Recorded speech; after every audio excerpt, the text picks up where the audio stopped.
ಓಂ ನಮೋ ವೆಂಕಟೇಶಾಯ. ಎಲ್ಲರಿಗೂ ನಮಸ್ಕಾರ. ಮನೆಯಲ್ಲಿ ಕಳಶ ಯಾವ ರೀತಿ ಇಡಬೇಕು, ಕಳಶದಲ್ಲಿ ಯಾವ ಯಾವ ವಸ್ತುಗಳನ್ನು ಹಾಕಬೇಕು, ಕಳಶದಲ್ಲಿ ದೇವರನ್ನು ಯಾವ ರೀತಿ ಆವಾಹನೆ ಮಾಡಬೇಕು, ಇದರ ಬಗ್ಗೆ ಒಂದು ವಿಡಿಯೋನ ಮಾಡಿ ಅಂತ ಹಲವಾರು ಜನ ಕೇಳ್ತಾ ಇದ್ದಾರೆ. ಆದ ಕಾರಣ ಈ ವಿಡಿಯೋನಲ್ಲಿ ನಾವು ಕಳಶಾರಾಧನೆ ಯಾವ ರೀತಿ ಮಾಡಬೇಕು ತಿಳಿದುಕೊಳ್ಳೋಣ. ಮನೆಯಲ್ಲಿ ನಾವು ಅನುನಿತ್ಯ ಕಳಶ ಇಡ್ತೀವಲ್ವಾ, ಆ ಕಳಶದಲ್ಲಿ ಯಾವ ಯಾವ ವಸ್ತುಗಳನ್ನು ಹಾಕಬೇಕು, ಅದೇ ರೀತಿಯಾಗಿ ಕಳಶದ ಮೇಲೆ ಇಟ್ಟಿರುವಂತಹ ತೆಂಗಿನಕಾಯಿಯನ್ನು ಏನು ಮಾಡಬೇಕು, ಕಳಶದಲ್ಲಿರುವಂತಹ ನೀರನ್ನು ಏನು ಮಾಡಬೇಕು, ಈ ವಿಷಯಗಳನ್ನೆಲ್ಲ ಈ ವಿಡಿಯೋನಲ್ಲಿ ನಾವು ಸ್ಪಷ್ಟವಾಗಿ ಕ್ಲುಪ್ತವಾಗಿ ತಿಳಿದುಕೊಳ್ಳೋಣ. ನಮ್ಮ ಶರೀರದಲ್ಲಿ ಹೃದಯ ಎಷ್ಟು ಮುಖ್ಯವೋ ಮನೆಯಲ್ಲಿ ದೇವರ ಮನೆಯೂ ಅಷ್ಟೇ ಮುಖ್ಯ. ದೇವರ ಮನೆಯಲ್ಲಿ ಖಂಡಿತವಾಗಲೂ ಕಳಶ ಇಟ್ಕೊಂಡು ಪೂಜೆ ಮಾಡಿದರೆ ಭಗವಂತನ ಅನುಗ್ರಹ ಶೀಘ್ರವಾಗಿ ನಮಗೆ ಸಿಗುತ್ತೆ. ಕಳಶ ಇಟ್ಕೊಳ್ಳೋದಕ್ಕೆ ಬೇಕಾಗಿರುವಂತಹ ಅತಿ ಮುಖ್ಯವಾದ ವಸ್ತುಗಳು, ಒಂದು ಚೆಂಬು, ಹಿತ್ತಾಳೆ ಚೆಂಬಾದರೂ ಪರವಾಗಿಲ್ಲ, ತಾಮ್ರದ ಚೆಂಬಾದರೂ ಪರವಾಗಿಲ್ಲ, ಬೆಳ್ಳಿ ಚೆಂಬಾದರೂ ಪರವಾಗಿಲ್ಲ. ನಿಮ್ಮ ಹತ್ರ ಯಾವ ಚೆಂಬಿದ್ರೆ ಆ ಚೆಂಬನ್ನು ನೀವು ಬಳಸ್ಕೋಬಹುದು. ಸ್ಟೀಲ್ ಚೆಂಬನ್ನು ಮಾತ್ರ ಬಳಸಬಾರದು. ಕಳಶ ಇಡೋದಕ್ಕೆ ನಮಗೆ ಒಂದು ತಾಮ್ರದ ಚೆಂಬು ಅಥವಾ ಹಿತ್ತಾಳೆ ಚೆಂಬು, ಬೆಳ್ಳಿ ಚೆಂಬನ್ನು ನಾವು ಸಿದ್ಧ ಮಾಡಿಕೊಳ್ಳಬೇಕು. ತದನಂತರ ಒಂದು ಪ್ಲೇಟಲ್ಲಿ ಅಕ್ಕಿಯನ್ನು ಇಟ್ಕೋಬೇಕು. ಅದು ತಾಮ್ರದ ಪ್ಲೇಟ್ ಆದರೂ ಪರವಾಗಿಲ್ಲ, ಹಿತ್ತಾಳೆ ಪ್ಲೇಟ್ ಆದರೂ ಪರವಾಗಿಲ್ಲ, ಬೆಳ್ಳಿ ಪ್ಲೇಟ್ ಆದರೂ ಪರವಾಗಿಲ್ಲ. ಸ್ವಲ್ಪ ಅಕ್ಕಿಯನ್ನು ನಾವು ಹಾಕಿಟ್ಕೊಳ್ಳಬೇಕು. ತದನಂತರ ವೀಳ್ಯದೆಲೆ, ಕೆಲವರು ಮಾವಿನ ಎಲೆ ಇಡ್ತಾರೆ, ಮಾವಿನ ಗಿಡದಲ್ಲಿ ಬರುತ್ತಲ್ವ ಆ ಎಲೆ ಇಡ್ತಾರೆ, ಅದು ಬೇಕಾದರೂ ಇಟ್ಕೊಳ್ಬಹುದು. ವೀಳ್ಯದೆಲೆ ಇಡುವಾಗ ಇದು ಹರಿದೋಗಿರುವಂತಹ ವೀಳ್ಯದೆಲೆ ಅಥವಾ ಜಿಡ್ಡಾಗಿರುವಂತಹ ವೀಳ್ಯದೆಲೆ, ತೂತು ಬಿದ್ದಿರೋ ವೀಳ್ಯದೆಲೆಯನ್ನು ನಾವು ಯೂಸ್ ಮಾಡಬಾರದು. ಚೆನ್ನಾಗಿರೋ ವೀಳ್ಯದೆಲೆಯನ್ನು ನಾವು ಸಿದ್ಧ ಮಾಡಿಕೊಳ್ಳಬೇಕು. ತದನಂತರ ಒಂದು ಪರಿಶುದ್ಧವಾದ ತೆಂಗಿನಕಾಯಿಯನ್ನು ನಾವು ತಗೊಳ್ಳಬೇಕು ಕಳಶ ಇಡೋದಕ್ಕೆ. ಅದೇ ರೀತಿಯಾಗಿ ಅರಿಶಿಣ, ಕುಂಕುಮ, ಅಕ್ಷತೆ ಯಾವ ರೀತಿ ಮಾಡಬೇಕೋ ಈಗಾಗಲೇ ನಾನು ನಿಮ್ಗೆ ಹೇಳ್ಕೊಟ್ಟಿದ್ದೀನಿ. ಸ್ವಲ್ಪ ಅಕ್ಕಿಯನ್ನು ಒಂದು ಬೌಲಲ್ಲಿ ಹಾಕ್ಕೊಂಡು ಅದರಲ್ಲಿ ಸ್ವಲ್ಪ ಅರಿಶಿಣ ಹಾಕಿ ತುಪ್ಪ ಹಾಕಬೇಕು. ಕೆಲವರು ನೀರು ಹಾಕ್ಬಿಡ್ತಾರೆ, ನೀರಲ್ಲಿ ಅಕ್ಷತೆಯನ್ನು ಬೆರೆಸಬಾರ್ದು. ತುಪ್ಪ ಹಾಕಿ ಈ ರೀತಿ ಅಕ್ಷತೆಯನ್ನು ನಾವು ಸಿದ್ಧ ಮಾಡಿಕೊಳ್ಳಬೇಕು. ತದನಂತರ ಕಳಶಕ್ಕಿಡೋದಕ್ಕೆ ಸ್ವಲ್ಪ ಹೂವು, ಅದೇ ರೀತಿಯಾಗಿ ಒಂದು ತುಳಸಿ ದಳ, ಮುಖ್ಯವಾಗಿ ಕಳಶಕ್ಕೆ ಕಟ್ಟುವುದಕ್ಕೆ ಒಂದು ಅರಿಶಿಣದ ಕೊಂಬು ನೋಡಿ, ಈ ರೀತಿ ಒಂದು ಅರಿಶಿಣದ ಕೊಂಬು ತಗೊಂಡು ಅದಕ್ಕೆ ದಾರವನ್ನು ಕಟ್ಟಿ ಅದಕ್ಕೂ ಸ್ವಲ್ಪ ನಾವು ಅರಿಶಿಣ ಉಜ್ಜಬೇಕು. ನಾನು ಇಲ್ಲಿ 5 ಎಳೆ ತಗೊಂಡಿದ್ದೀನಿ ಈ ದಾರ, ನೀವು ಬೇಕಾದರೂ 3 ಎಳೆ ದಾರ ಆದರೂ ಮಾಡಿಕೊಳ್ಳಬಹುದು. ತದನಂತರ ಕಳಶದಲ್ಲಿ ಹಾಕೋದಕ್ಕೆ ಏಲಕ್ಕಿ, 3 ಏಲಕ್ಕಿ ತಗೊಂಡಿದ್ದೀನಿ. ಅದೇ ರೀತಿಯಾಗಿ 3 ಲವಂಗ ತಗೊಂಡಿದ್ದೀನಿ. ಹಚ್ಕರ್ಪೂರ ನಾವು ಕಳಶದಲ್ಲಿ ಹಾಕೋದಕ್ಕೆ 3 ನಾಣ್ಯಗಳು, ಅದು ಬೆಳ್ಳಿ ಕಾಸು, ತಾಮ್ರದ ಕಾಸು, ಹಿತ್ತಾಳೆ ಕಾಸು ಹಾಕ್ತಾರೆ ಕೆಲವರು. ಈ ಕಳಶದಲ್ಲಿ ಹಾಕೋದಕ್ಕೆ ನಾಣ್ಯ 5 ರೂಪೀಸ್ ಕಾಯಿನ್ಸ್ ತಗೊಳ್ಳಿ ನೀವು, ಅದು ಹಿತ್ತಾಳೆ ಕಾಯಿನ್ಸ್ ಆಗಿರುತ್ತೆ. ಅದನ್ನು ಕಳಶದಲ್ಲಿ ಹಾಕೋದು ತುಂಬ ಉತ್ತಮ. ಮುಖ್ಯವಾಗಿ ಕಳಶವನ್ನು ಯಾವ ರೀತಿ ನಾವು ಸಿದ್ಧ ಮಾಡಿಕೊಳ್ಬೇಕಂದ್ರೆ, ಈ ಪ್ಲೇಟಲ್ಲಿ ಅಕ್ಕಿ ಹಾಕ್ಕೊಂಡಿದ್ದೀವಲ್ವಾ, ಇದರ ಮೇಲೆ ನಾವು ಈ ಕಳಶವನ್ನು ಇಟ್ಕೋಬೇಕು. ತದನಂತರ ಆ ಕಳಶದಲ್ಲಿ ಹಾಕೋದಕ್ಕೆ ಪರಿಶುದ್ಧವಾಗಿರುವಂತಹ ನೀರನ್ನು ತಗೊಳ್ಳಬೇಕು. ಟ್ಯಾಪಲ್ಲಿ ಹಿಡ್ಕೊಂಡು ಬಂದು ನೀರು ನಾವು ಈ ಕಳಶದಲ್ಲಿ ಹಾಕ್ಕೋಬೇಕು. ಕಳಶದ ತುಂಬ ಹಾಕಬೇಕು, ಆದರೆ ಸ್ವಲ್ಪ ಗ್ಯಾಪ್ ಇರಲಿ. ಯಾಕಂದರೆ ನಾವು ಜಾಸ್ತಿ ನೀರು ಹಾಕಿಬಿಟ್ರೆ ಆ ನೀರು ಈ ಅಕ್ಕಿಯೆಲ್ಲ ಬಿದ್ದರೆ ಅಕ್ಕಿಯೆಲ್ಲ ನೆಂದೋಗುತ್ತೆ, ಮತ್ತು ದುರ್ವಾಸನೆ ಬರುತ್ತೆ ಈ ಅಕ್ಕಿಯೆಲ್ಲ. ಆದ ಕಾರಣ ಸ್ವಲ್ಪ ಗ್ಯಾಪ್ ಇರಲಿ. ಈ ಕಳಶದಲ್ಲಿ ಮುಕ್ಕಾಲು ಭಾಗ ನಾವು ನೀರು ಹಾಕ್ಕೊಳ್ಳಬೇಕು.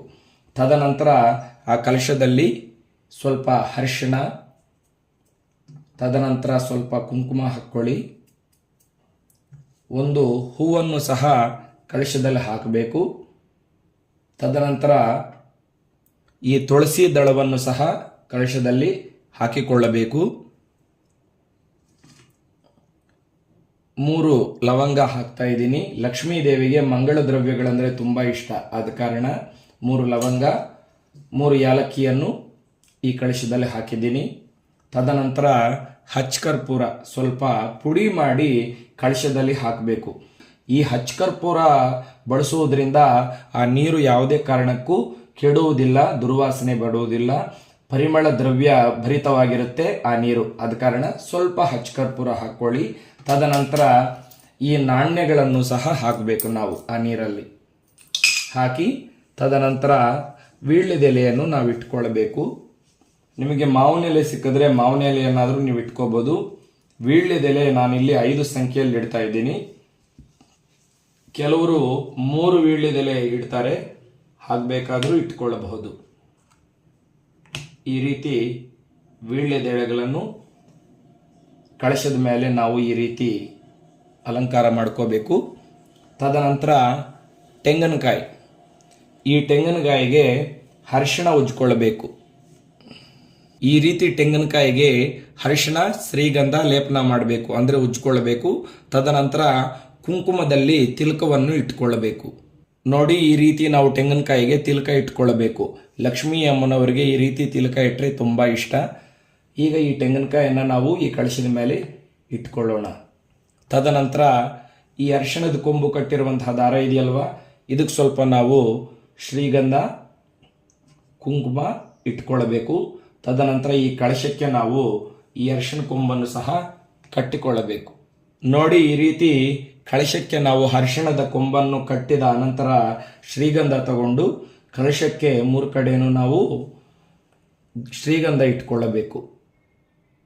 ಈ ರೀತಿ ಶ್ರೀಗಂಧವನ್ನು ಕಳಶಕ್ಕೆ 3 ಕಡೆನೂ ಇಡಬೇಕು.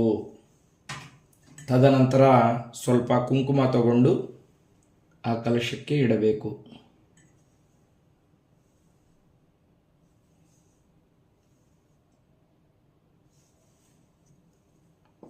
ತದನಂತರ ಒಂದು ಪುಷ್ಪವನ್ನು ತಗೊಂಡು ಈ ಕಳಶದ ಮೇಲೆ ಇಡಬೇಕು.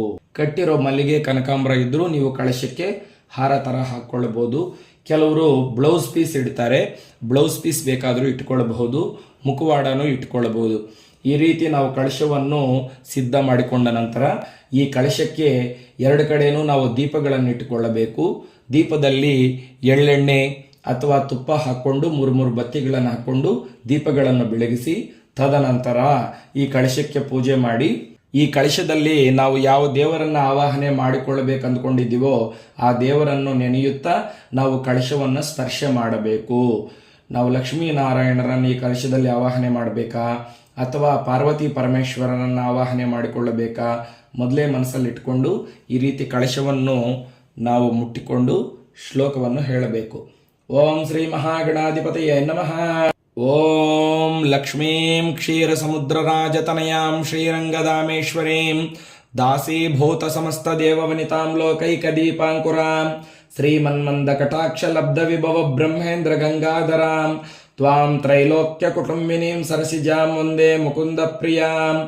ಓಂ ಶಾಂತಾಕಾರಂ ಭುಜಗಶಯನಂ ಪದ್ಮನಾಭಂ ಸುರೇಶಂ ವಿಶ್ವಾಧಾರಂ ಗಗನಸದೃಶಂ ಮೇಘವರ್ಣಂ ಶುಭಾಂಗಂ ಲಕ್ಷ್ಮೀಕಾಂತಂ ಕಮಲನಯನಂ ಯೋಗಿ ಹೃದಯಾನಗಮ್ಯಂ ವಂದೇ ವಿಷ್ಣುಂ ಭವಭಯಹರಂ ಸರ್ವಲೋಕೈಕನಾಥಂ. ಓಂ ಶ್ರೀ ಲಕ್ಷ್ಮೀನಾರಾಯಣಾಭ್ಯಾಂ ನಮಃ.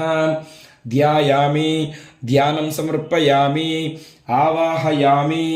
ಇದು ಆವಾಹನೆ ಮುದ್ರೆ, ಈ ರೀತಿ ತೋರಿಸಬೇಕು. ಓಂ ಲಕ್ಷ್ಮೀನಾರಾಯಣಾಭ್ಯಾಂ ನಮಃ, ಆವಾಹಯಾಮಿ. ಸ್ವಲ್ಪ ಅಕ್ಷತೆಯನ್ನು ತಗೊಂಡು ಆ ಕಲಶದ ಮೇಲೆ ಹಾಕಬೇಕು. ಈಗ ಆ ಕಲಶದಲ್ಲಿ ಲಕ್ಷ್ಮೀನಾರಾಯಣರು ಬಂದು ಆವಾಹನೆ ಆಗಿದ್ದಾರೆ. ಹೀಗೆ ನಾವು ಆ ಕಲಶಕ್ಕೆ ಪೂಜೆ ಮಾಡಿಕೊಳ್ಳಬೇಕು. ಈ ರೀತಿ ಕಲಶವನ್ನು ನಾವು ಮನೆಯಲ್ಲಿ ಸ್ಥಾಪನೆ ಮಾಡಿಕೊಂಡು ಆ ದೇವರನ್ನು ಆರಾಧನೆ ಮಾಡಿದರೆ ಖಂಡಿತವಾಗಲೂ ಲಕ್ಷ್ಮೀನಾರಾಯಣರ ಅನುಗ್ರಹ ನಮಗೆ ಸಿಗುತ್ತೆ. ಈ ಕಲಶವನ್ನು ವಾರಕ್ಕೆ ಒಮ್ಮೆ ತೆಗೆದು ಮತ್ತೆ ಹೊಸದಾಗಿ ಇಟ್ಕೊಳ್ಬೇಕು. ಅಂದರೆ ಶುಕ್ರವಾರ ನಮ್ಮ ಮನೆಯಲ್ಲಿ ನಾವು ಕಳಶ ಇಟ್ಕೊಂತೀವಿ. ಶುಕ್ರವಾರ ನಾವು ಈ ರೀತಿ ಕಳಶ ಇಟ್ಕೊಳ್ಬೇಕಂದ್ರೆ ಗುರುವಾರ ಸಂಜೆ ಪೂಜೆ ಮುಗಿಯುತ್ತಲ್ವಾ, ಪೂಜೆ ಮುಗಿದ ನಂತರ ಇದನ್ನೆಲ್ಲ ನಾವು ತೆಗೆದುಬಿಟ್ಟು ಎಲ್ಲ ತೊಳ್ಕೊಂಡು ಮತ್ತೆ ಶುಕ್ರವಾರ ಇದೇ ಕಳಶದಲ್ಲಿ ನಾವು ಮತ್ತೆ ದೇವತೆಗಳನ್ನ ಆವಾಹನೆ ಮಾಡಿಕೊಳ್ಳಬಹುದು. ಈ ತೆಂಗಿನಕಾಯಿಯನ್ನು ಯಾವುದೇ ಕಾರಣಕ್ಕೂ ಬೇರೆಯವರಿಗೆ ಕೊಡಬಾರದು, ಬಿಸಾಕಬಾರದು. ಈ ತೆಂಗಿನಕಾಯಿಯನ್ನು ಒಡೆದು ಅದರಲ್ಲಿರುವಂತಹ ಕೊಬ್ಬರಿಯನ್ನು ನಾವು ಪ್ರಸಾದದಲ್ಲಿ ಅಥವಾ ಅಡಿಗೆಯಲ್ಲಿ ಬಳಸಿಕೊಳ್ಳಬಹುದು. ಈ ಕಳಶದಲ್ಲಿರುವಂತಹ ನೀರನ್ನು ತುಳಸಿ ಗಿಡಕ್ಕೆ ಹಾಕಬೇಕು. ಮುಖ್ಯವಾಗಿ ಈ ಕಳಸದ ಕೆಳಗಡೆ ಇಟ್ಟಿರುವಂತಹ ಅಕ್ಕಿಯನ್ನ ನಾವು ಸ್ವೀಟ್ ಪೊಂಗಲ್ ಮಾಡಬೇಕು, ಅಂದ್ರೆ ಬೆಲ್ಲದನ್ನ ಮಾಡಿ ಮನೆಯಲ್ಲಿರುವಂತಹ ಎಲ್ಲರೂ ಹಂಚಿಕೊಂಡು ತಿನ್ನಬೇಕು ದೇವರ ಪ್ರಸಾದವಾಗಿ. ಮುಖ್ಯವಾಗಿ ಕಳಶದಲ್ಲಿ ಹಾಕಿರುವಂತಹ ನಾಣ್ಯವನ್ನು ಯಾವಾಗಾದರೂ ದೇವಸ್ಥಾನಕ್ಕೆ ಹೋದರೆ ಉಂಡಿಯಲ್ಲಿ ಹಾಕಬಹುದು. ಈ ವೀಳ್ಯದಲ್ಲಿ ಯಾರೂ ತುಳಿದಿರ ಇರುವಂತಹ ಪ್ರದೇಶದಲ್ಲಿ ಹಾಕಿಕೊಳ್ಳಬೇಕು. ಈ ರೀತಿ ಕಳಶವನ್ನು ನಾವು ಶುಕ್ರವಾರ ಇಟ್ಕೊಳ್ಬಹುದು. ಕೆಲವರು ಹುಣ್ಣಿಮೆಗೆ ಇಟ್ಕೊಂತಾರೆ, ಅದು ಅವರ ಪದ್ಧತಿ. ಮುಖ್ಯವಾಗಿ ವಾರಕ್ಕೊಮ್ಮೆ ಖಂಡಿತವಾಗಲೂ ನಾವು ಕಳಶವನ್ನು ಈ ರೀತಿ ಸ್ಥಾಪನೆ ಮಾಡಿಕೊಂಡು ಆ ಲಕ್ಷ್ಮೀನಾರಾಯಣರನ್ನ ಪೂಜೆ ಮಾಡಿದ್ರೆ ಖಂಡಿತವಾಗಲೂ ಆ ಭಗವಂತನ ಅನುಗ್ರಹ ಅನ್ನೋದು ನಮಗೆ ಸಿಗುತ್ತೆ. ನೋಡಿದ್ರಲ್ಲ ವೀಕ್ಷಕರೇ, ಈ ವಿಡಿಯೋ ನಿಮ್ಗೆ ಇಷ್ಟವಾಗಿದ್ದರೆ ಖಂಡಿತವಾಗಲೂ ಒಂದು ಲೈಕ್ ಮಾಡಿ, ಈ ವಿಡಿಯೋನ 10 ಜನಕ್ಕಾದರೂ ಶೇರ್ ಮಾಡಿ. ನಮ್ಮ ಚಾನಲ್ನ ಮೊದಲನೇ ಬಾರಿ ನೋಡ್ತಾ ಇದ್ರೆ ಸಬ್ಸ್ಕ್ರೈಬ್ ಮಾಡ್ಕೊಳ್ಳಿ. ನಿಮ್ಮೆಲ್ಲರಿಗೂ ಲಕ್ಷ್ಮೀನಾರಾಯಣರ ಅನುಗ್ರಹ ಸಿಗಬೇಕೆಂದು ಆ ಪರಮಾತ್ಮನನ್ನ ಬೇಡಿಕೊಳ್ಳುತ್ತಾ ಲೋಕಾ ಸಮಸ್ತ ಸುಖಿನೋ ಭವಂತು. ಸ್ವಸ್ತಿ.